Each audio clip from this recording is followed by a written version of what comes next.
بسم اللہ الرحمن الرحیم۔ ناظرین، وی لاگ نمبر ہے 24 اور پیج ہے 36 اور ہیڈنگ ہے عرب مستعربہ۔ یہ خاندانوں کے نام ہیں جو عرب قومیں ہیں سعودی عرب کی۔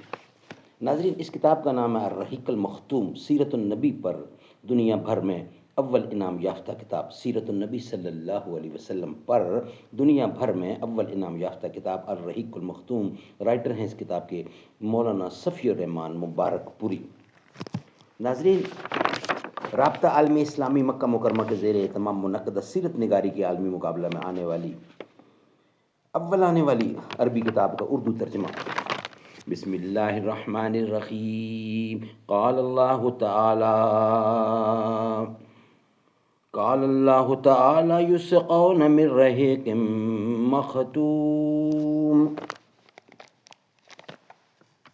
یہ لوگ سرے بمہر شراب پلائے جائیں گے۔ قال اللہ تعالی وَإِن تُطِعُوهُ تَهْتَدُوا، اور اگر اس کی فرما برداری کرو گے تو راہ پاؤ گے۔ بسم اللہ الرحمن الرحیم۔ الحمدللہ الذی ہدانا لہذا وما كنا لنہتدی لولا ان ہدانا اللہ۔ اللہم صلی علی محمد النبی الامی وازواجہ امہات المؤمنین وذریتہ واہل بیتہ کما صلیت علی ابراہیم انک حمید مجید۔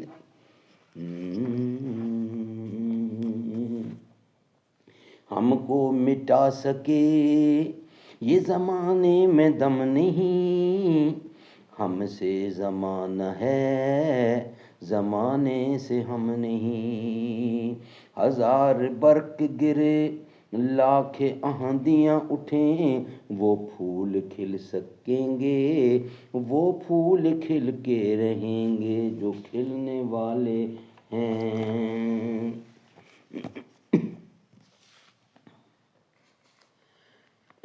عرب مستعربہ ان کے جد اعلیٰ سیدنا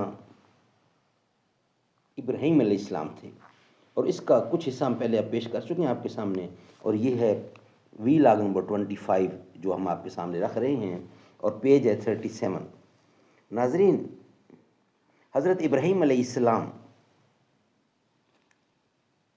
حضرت سارہ اور حضرت ہاجرہ کو ہمراہ لے کر فلسطین واپس تشریف لائے۔ پھر اللہ تعالیٰ نے حضرت ابراہیم علیہ السلام کو ہاجرہ علیہ السلام کے بطن سے ایک فرزند ارجمند اسماعیل عطا فرمایا، لیکن اس پر حضرت سارہ کو جو بے اولاد تھیں بڑی غیرت آئی، اور انہوں نے حضرت ابراہیم علیہ السلام کو مجبور کیا کہ حضرت ہاجرہ کو ان کے نوزائیدہ بچے سمیت جلا وطن کر دیں۔ حالات نے ایسا رخ اختیار کیا کہ انہیں حضرت سارہ کی بات ماننی پڑی، اور وہ حضرت ہاجرہ اور حضرت اسماعیل علیہ السلام کو ہمراہ لے کر حجاز تشریف لے گئے، اور وہاں ایک بے آب و گیا وادی میں بیت اللہ شریف کے قریب ٹھہرا دیا۔ اس وقت بیت اللہ شریف نہ تھا، صرف ٹیلے کی طرح ابری ہوئی زمین تھی۔ سیلاب آتا تھا تو دائیں بائیں سے کترا کر نکل جاتا تھا۔ وہیں مسجد حرام کے بالائی حصے میں زمزم کے پاس ایک بہت بڑا درخت تھا۔ آپ نے اسی درخت کے پاس حضرت ہاجرہ اور حضرت اسماعیل علیہ السلام کو چھوڑا تھا۔ اس وقت مکہ میں نہ پانی تھا، نہ آدم اور نہ آدم زاد، اس لیے حضرت ابراہیم علیہ السلام نے ایک توشہ دان میں کھجور اور ایک مشکیزے میں پانی رکھ دیا۔ اس کے بعد فلسطین واپس چلے گئے، لیکن چند ہی دن میں کھجور اور پانی ختم ہو گیا اور سخت مشکل پیش آئی، مگر اس وقت پر اللہ کے فضل سے زمزم کا چشمہ پھوٹ پڑا اور ایک عرصہ تک کے لیے سامان رزق متاع حیات بن گیا۔ تفصیلات معلوم معروف ہیں۔ ملاحظہ ہو صحیح بخاری کی کتاب انبیاء، پہلی جلد ہے، صفحہ نمبر ہے 475 اور 476۔ ناظرین،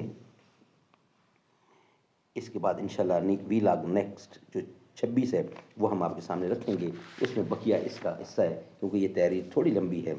بروز حشر بزور حشر، بروز حشر بزور محشر، بروز محشر شفیع امت پیاس سب کی بجھا رہے ہیں۔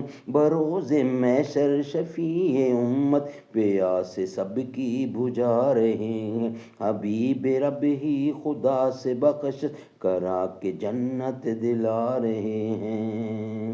حضور جس دم جہاں میں آئے خوشی سے ہر ایک یہ گیت گائے، سوائے ابلیس کے سبھی تو گھروں میں جھنڈے لگا رہے ہیں، بروز محشر شفیع امت پیاس سب کی بجھا رہے ہیں۔